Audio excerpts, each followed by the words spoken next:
Hey, what's going on? Thank you for tuning into another episode of While We Were Working. It's the show that empowers people who empower people at work. I'm Joy Price. I'm the founder of Jumpstart and one of your hosts here at the show. And I'm joined, as always, by my awesome co-host, Sommer, our consulting practice manager here at Jumpstart. How you doing, Sommer? Hey, Joey, and hey, everybody out there. I'm really thrilled to be here for another show, but as always, I'm just in such awe of how fast time flies. Joey, can you believe it's almost September? You know, I feel like I just blinked and it was July, but it never ceases to amaze me that the calendar just seems to go fast, especially, around summertime.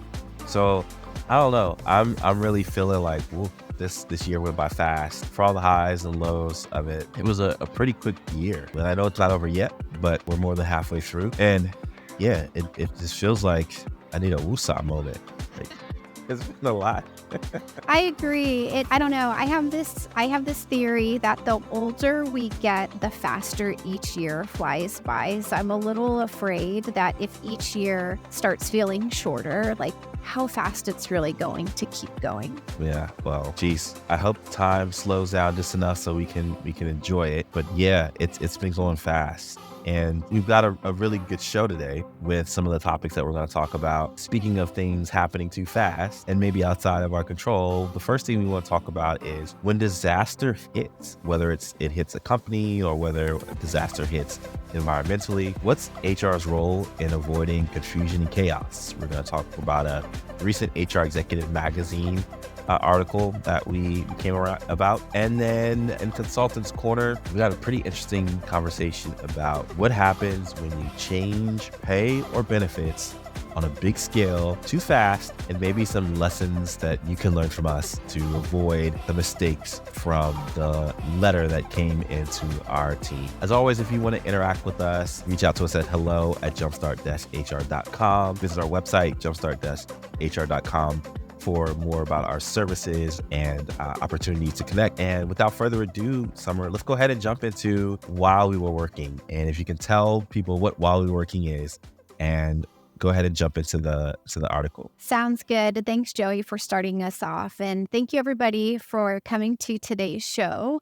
The While We Were Working segment is where Joey and I scour the web looking for articles, anything in the news that we think is worth talking about on our show. And we know everybody's busy and you might have missed it because, well, you were so busy working. So today's article is actually a rerun in HR Executive Magazine. It's one that they published previously, but they republished it because it's timely with some of the tropical storm activity out here in California and the surrounding states that happened recently. So I thought it was a really great one to revisit because we haven't actually talked much about this on the show previously. So it's timely, relevant, and the article is called When Disaster Hits, What is HR's Role in Avoiding Confusion and Chaos? And over the years, Joyce, I've worked at a wide variety of organizations that are office-based. I've seen companies that have really solid plans and small disasters have occurred. And even then there's lessons learned, and other companies that absolutely have zero plans and, everything in between. So I thought it would be cool to talk a little bit about today what organizations can do to ensure that they have a solid plan in the event that any sort of disaster strikes. Certainly. So let's go ahead and get into it. I know that we've had earthquakes and tropical storms on the West Coast. We're in hurricane season here on the East Coast. There have been, even just in recent years, power outages or super high temperatures or things that are outside of our control and influence from a weather perspective. But either way, HR plays a role in protecting and guiding and advising on what to do. So what are some of the things that stood out to you in the article? Well, the number one should be no surprise, and that's having a communication plan. And for different companies, this might look a little, it might look a little bit different. But I think one thing you absolutely need to know is how are you going to disseminate information in the event of an emergency, and how are you going to check and account for all of your team members? And this applies whether you're in person or work from home, because we need to have a means to do so. So I think the first order of business is truly understanding what that looks like. For some organizations, it might mean that there's designated individuals who have not only an electronic copy of contact information, but a paper copy in case certain systems go down. And for larger organizations, that might mean something even a little more sophisticated, such as a dial-in number, where you would have it set up in advance. It's distributed to team members, and in the event of an emergency, that's the number they call in for further direction. And to expand on that just a little bit, Joey, one of the companies I worked at some time ago, we actually had a fire in the neighboring field. And so the building was evacuated. And in the same building, a couple of years later, it actually had an on-site kitchen, and where food was actually being cooked over flame and the sort. And I don't recall if that's where the fire started, but there was an actual fire in the suite within the building where we also had to do an evacuation. So it presented a situation where, we had to let people know, not only one, get out of the building, but if you're coming into work, return home. And then we also used that call-in number, which also had text capabilities, to push out messages to say, work from home today, or today's a paid day off, keep yourself safe, just getting information out. So I think having a communication plan and determining what that looks like for your company is absolutely number one. But of course, I'm sure you have great ideas. And I'm curious to hear what you think would be really important or stood out to you from this article. Well, I think just to kind of double down on your piece about a communication plan, when we think of disasters, we can go as big as hurricanes, earthquakes, flooding, you name it. But there's also anything that can disrupt your business, such as a snowstorm or, snow that prompts schools to close or what have you. So it's always better to have the communication plan be on the front end so that employees aren't scrambling, but have a plan and make sure people know where to go for that information. I can think of the huge amount of productivity lost here on the East Coast in companies that I've worked with, where everybody's looking at the weather and saying, okay, we're watching to see which schools are going to close. We're watching to see which ones are going to let out early. And that takes away from, working and being focused or just executing a plan that we know of. And so super important to have that communication piece, because you don't want to have to make it a new deliberated decision every single time something happens. And I've been in organizations like that where it's are we going to call off for this snow day or not?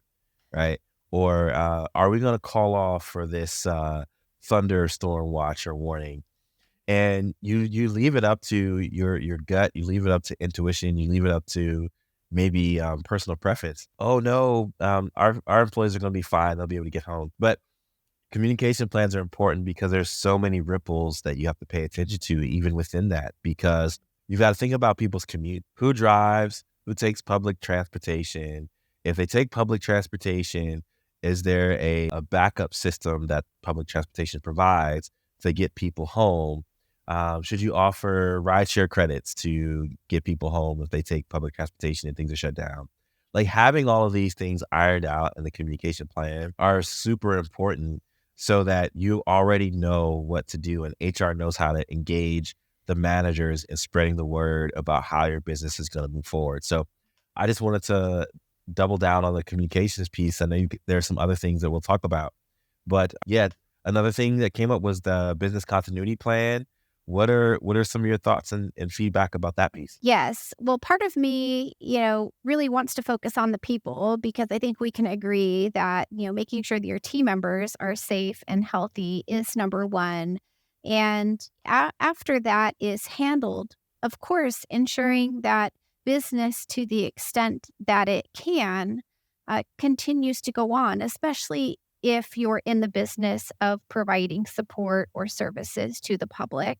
And so I think having some sort of process in place in advance to identify who can be a backup for certain roles in the event that one person is unable to work, based on, how the emergency is impacting them personally. So just having that plan for coverage to ensure that business, to the extent it can, will continue.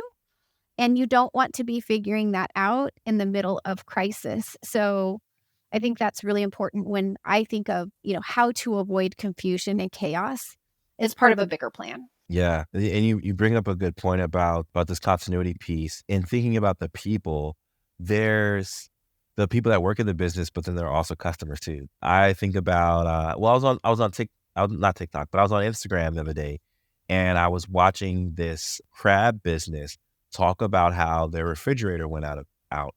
And so what can they do, or what should they do with all of these crabs that are no longer being refrigerated? So do they have to take it as a loss? Can they sell them very quickly? Like, there's the product and service side of it, and how do you explain to your customers what happens next and what to do? So there's definitely the people side of your team and knowing what to do there. But then there's also the people side of like, well, what should our customers expect from us as we are navigating this disaster? I think that's a really important piece because, as I think all of us have been watching the development from the absolutely terrible fires over the Hawaiian Islands, I think one of the pieces that didn't really dawn on me until I had watched a news article was that the businesses there, they still need visitors. And, despite what's going on, that there are individuals who they're trying to keep their businesses open to support the community, right? So that they can start to rebuild and recover, even though it's going to be a very long time. So I think that was an aha moment when I was reflecting on this, because again, I'm so focused on the people that to me, it seems like, well, let's not worry so much about the business, but in that bigger picture, keeping businesses going, even in a time of, crisis or emergency, does help, provide the infrastructure for, I think, everybody to land, in a better position on the other side of whatever the, disaster or chaos may be. Yeah. And to that point too, I know that for our audience, it applies, but for the SBA, right, they have disaster loans. And so HR's role in helping your business prepare to try to get some of that funding, you're likely going to need to have appropriate records and data and be able to turn that over to the team that's assembling a response to the loan. So it's as much, communication as it is data management when it comes to having a plan in place to secure and sustain the business in the midst of these challenges. Yep. So I think the last item I'll mention is, we've talked a little bit about safety here, and an important piece of this equation is truly ensuring that your team members have a safe workplace after a disaster. So certainly applies both.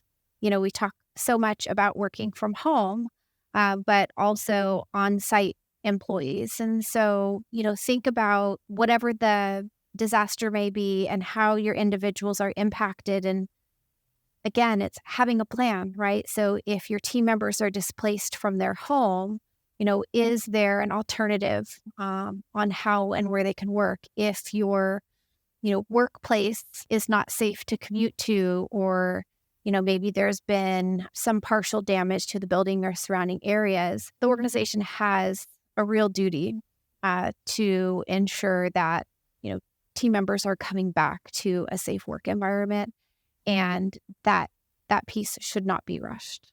Yeah. Yeah. Couldn't agree more. Safety is definitely the number one thing. So in many ways, we try to save the most important for last. Great. And so if you're listening to this conversation and you're like, oh my goodness, I don't know what to do. We don't have an emergency plan. How do I get one? Well, at Jumpstart, we do offer the opportunity for you to contact us for a paid consultation where you can go on our website, use the link. The link will be in the show notes here, and schedule time to meet with someone on our team and bring whatever issues or questions or concerns you have and walk away from that knowing that you have confidence to take the next steps that you need to secure your disaster plan or just secure anything that comes to mind with running the people side of your business. And so make sure you're checking that out. The link is in our show notes, and you can go on our website, jumpstart-hr.com. If you go over to the services tab, hover over it, you'll see right there, it's got a link for our 30-minute expert HR consult, and you can click buy and secure your time with Sommer or myself. So, all right, let's go into Consultants Corner. And Consultants Corner is one of my favorite parts of the show because it's the good, the bad, the ugly of HR in the trenches. Sometimes it's with our customers. Sometimes it's our community members emailing us ideas and topics that they want us to cover. And if you want to have us cover a topic that's of interest to you or important to you, reach out at hello@jumpstart-hr.com. And we're more than happy to discuss that topic on one of the upcoming shows. This week, I promised that we talked about doing something or talking about a topic where things move too fast in the business. And so we got this letter that came in, and the summary is, a restaurant organization has a 20% service charge. Employees receive this amount in the tip pool, and it is often tipped on top of that amount. So employees share this service charge, and then those who get tips also get a benefit from that. Great, right? Who wouldn't want to work for that? Unfortunately, though, the restaurant eliminated the 20% without advance notice. As you can imagine, morale of the team plummeted overnight. And so when you need to make drastic changes to pay or benefits, what are some of the best ways to go about it? I think that's the overarching question that we're going to tackle today is, how do you introduce sweeping changes or massive changes in a way that rocks the boat less? So Sommer, I'll give it up to you if you want to give any context around maybe this scenario or just the impact of tips and service charges on the restaurant population in general. And then we'll have a bigger discussion about benefits and pay and making adjustments. Sure thing. Well, thanks for setting that up. And oh my, this one is a doozy, Joey, because, first let's just talk a little bit about kind of the profile, I guess, of these workers, because that's an important factor. If you are a restaurant worker, more often than not, I find that they are paid close or at minimum wage, like if they receive tips. And I think it's fair to say that in restaurants where there's a 20% service charge for an average level of service, their ratio of pay is probably going to be somewhere in the neighborhood of like what they take home is going to be about 25% their base pay and approximately 75% tips. So the first thing that comes to mind is this isn't just a, hey, we're going to need to reduce your hourly wage by a couple of bucks an hour because we need to save money to cut costs while it's a tough time. I think this is the equivalent of asking somebody to take probably in the neighborhood of a 25% plus pay cut overnight. Yeah. That's really concerning to me because we already know a lot of service workers live paycheck to paycheck. So if they had previously kind of built their budget off of that formula, I think there's definitely a serious effect from making these drastic changes. Yeah.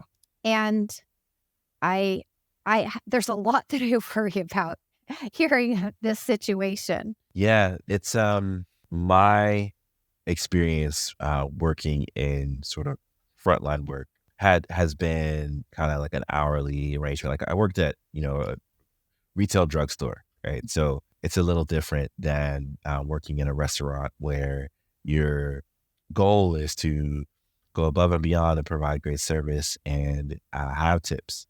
And there isn't the 20% service or the service charge or any other charges that restaurants charge in order to create a great experience for the patrons and a great work environment for your team.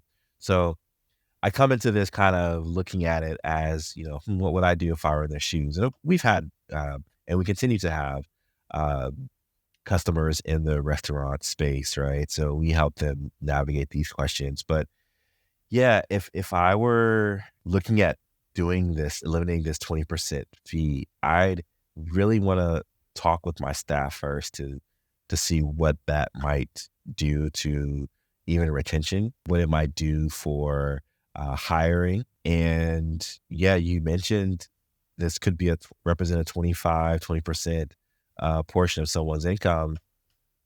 That's a huge deal. It's a huge deal. So I mean, it's tough. I see the articles about, are there too many fees in restaurants? That's not this conversation.